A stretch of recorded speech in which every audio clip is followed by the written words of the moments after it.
Hey guys, hari ini info penting mengenai AGH 40 atau TAHA 40 yang itu Wellfire Turbo. Dua-dua model baru ni dia banyak smart tau. Tapi itu kelemahannya, follow Kento. Kereta ni dia banyak smart. Dia tak macam AGH 30. Artinya bila you mati engine kan. Okay, bila you mati engine kan. You mati engine, you ingat power sudah off. Tapi you belum lock pintu lagi. Kalau you tak lock pintu, dia macam EV car tau. Dia akan consume battery. Jadi battery dia akan drop.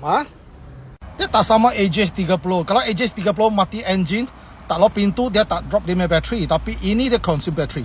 Dia macam EV car. Jadi kalau battery dia drop level until 11 volt, tak sampai 12 volt, dia susah mau start kereta. You boleh jump start lah. I mean, you kena charge balik kepada 12 volt ke atas, baru dia boleh start kereta. Tapi kalau dia sudah drop kepada 0%, totally kong battery, model ini susah mau jump start. You pakai jump start pun tak boleh. Either you tukar battery or you keluarkan battery, just recharge dia.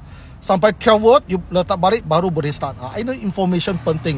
Bukan semua dealer tahu tau. Bukan semua owner ini AGH 40 atau TAHA 40 tahu info ni. Tolong sharekan maklumat ni. Sesiapa nak beli kereta macam ni dari Kento, carilah Kento Recon Car.